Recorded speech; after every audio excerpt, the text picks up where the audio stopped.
தற்போது கிடைத்துள்ள முக்கிய செய்தி, குஜராத் மாநிலம் அகமதாபாத்தில் பயணிகள் விமானம் விபத்திற்குள்ளாகியுள்ளது. தற்போது அண்மை செய்தி ஒன்று வெளியாகியுள்ளது. அகமதாபாத்தில் இருந்து லண்டன் புறப்பட்ட விமானம் கீழே விழுந்து நொறுங்கி விபத்திற்குள்ளாகியுள்ளது. விபத்திற்குள்ளான விமானம் ஏர் இந்தியா நிறுவனத்திற்கு சொந்தமானது என தகவல் வெளியாகியுள்ளது.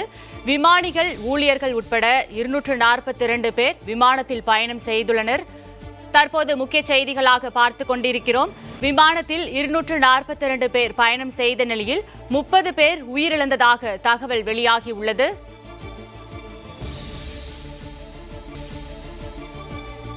குஜராத் மாநிலம் அகமதாபாத்தில் பயணிகள் விமானம் விபத்திற்குள்ளானது குறித்து நமது செய்தியாளர் இப்ராஹிம் ஷா அவர்கள் கூடுதல் விவரங்களை தரவிருக்கிறார்.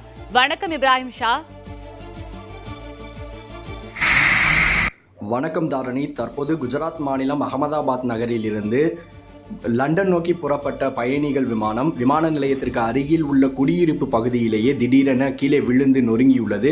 விமானம் கீழே விழுந்த சில மணித்துளிகளிலேயே ஒரு நெடிய கரும் புகை வானுயர நோக்கி எழுவதை நம்மால் இந்த காணொலியிலே காண முடிகிறது.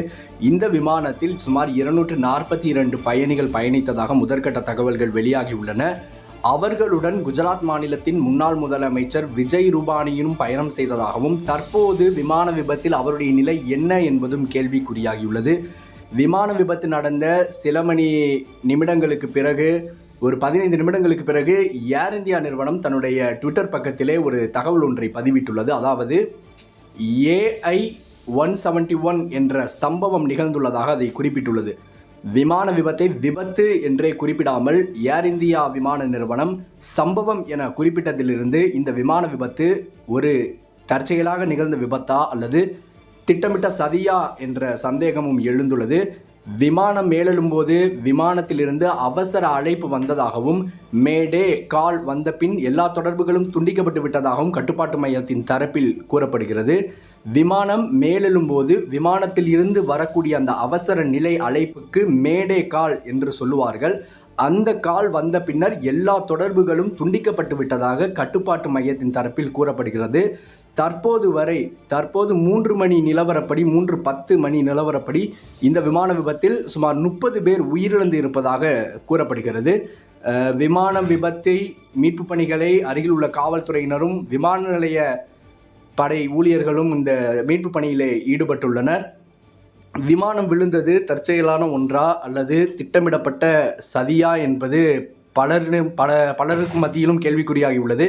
8200 நேரம் விமானத்தை இயக்கிய அனுபவம் வாய்ந்த ஒரு விமானி இயக்கிய ஒரு விமானம் எப்படி விபத்துக்குள்ளானது என்பதே இங்கு பலருடைய சந்தேகமாக உள்ளது.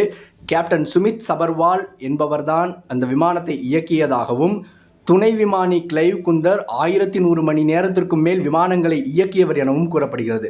இப்படி கை தேர்ந்த ஒரு விமானிகளை வைத்து இயக்கப்பட்ட ஒரு விமானம் எப்படி விபத்துக்குள்ளானது என்பதே இங்கு பலரது மத்தியிலும் எழுந்துள்ள ஒரு சந்தேகமாக உள்ளது.